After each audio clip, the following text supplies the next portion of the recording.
In this video, we'll talk about how to get logistic regression to work for multi-class classification problems. And in particular, I want to tell you about an algorithm called one versus all classification. What's a multi-class classification problem? Here are some examples.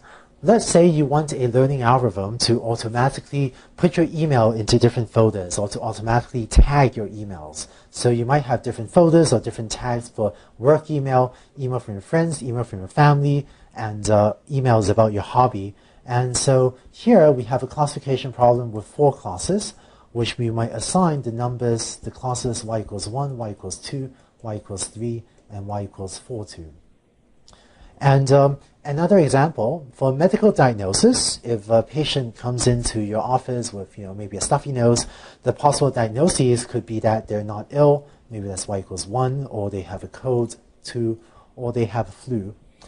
And third and final example, if you are using machine learning to classify the weather, maybe you want to decide if the weather is sunny, cloudy, rainy, or snow, or if it's going to be snow. And so in all of these examples, y can take on a small number of discrete values, maybe 1 to 3, 1 to 4, and so on. And these are multi-class classification problems. And by the way, it doesn't really matter whether we index this as 0, 1, 2, 3, or as 1, 2, 3, 4. I tend to index my classes starting from 1 rather than starting from 0, but either way works, and it really doesn't matter. Whereas previously, for a binary classification problem, our data sets look like this.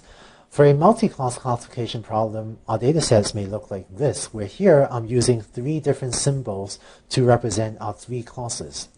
So the question is, given a data set with 3 classes, where this is an example of one class, that's an example of a different class, and that's an example of yet a third class, how do we get a learning algorithm to work for the setting? We already know how to do binary classification. Using logistic regression, we know how to, maybe fit a straight line to separate the positive and negative classes. Using an idea called one versus all classification, we can then take this and make it work for multi-class classification as well. Here's how one versus all classification works, and this is also sometimes called one versus rest. Let's say we have a training set like that shown on the left, where we have 3 classes. So if y equals 1, we denote that with a triangle. If y equals 2, the square. And if y equals 3, then the cross.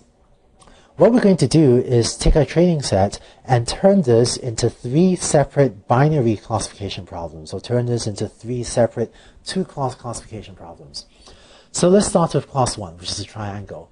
We're going to essentially create a new sort of fake training set where classes 2 and 3 get assigned to the negative class and class 1 gets assigned to the positive class. We're going to create a new training set like that shown on the right, and we're going to fit a classifier which I'm going to call h subscript theta superscript 1 of x, where here the triangles are the positive examples and the circles are the negative examples. So think of the triangles being assigned the value of 1 and the circles the value of 0. And we're just going to train a standard logistic regression classifier, and maybe that will give us a decision boundary that looks like that. Okay? The superscript 1 here stands for class 1, so we're doing this for the triangles of the first class. Next, we do the same thing for class 2. We're going to take the squares and assign the squares as the positive class and assign everything else, the triangles and the crosses, as the negative class. And then we fit a second logistic regression classifier. We'll call this h of x superscript 2, where the superscript 2 denotes that we're now doing this, treating the square class as the positive class. And maybe we get the classifier like that. And finally, we do the same thing for the third class and fit a third classifier, h superscript 3 of x, and maybe this will give us a decision boundary or give us a classifier that separates the positive and negative examples like that. So to summarize, what we've done is we've fit 3 classifiers. So for I equals 1, 2, 3, we've fit a classifier h superscript I subscript theta of x that's trying to estimate what is the probability that y is equal to class I given x and parameterized by theta, right? So in the first instance, for this first one up here, this classifier was learning to recognize the triangles. So it's thinking of the triangles as a positive class. So h superscript 1 is essentially trying to estimate what is the probability that the y is equal to 1 given x and parameterized by theta.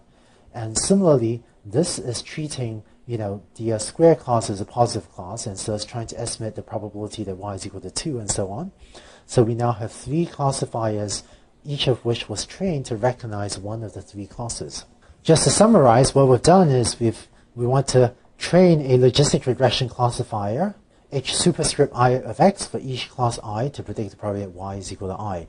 Finally, to make a prediction, when we're given a new input x and we want to make a prediction, what we do is we just run all, let's say run all 3 of our classifiers on the input x, and we then pick the class I that maximizes the 3. So we just basically pick the classifier, pick whichever one of the 3 classifiers is most confident or sort of most enthusiastically says that it thinks it has the right class. So whichever value of I gives us the highest probability, we then predict y to be that value.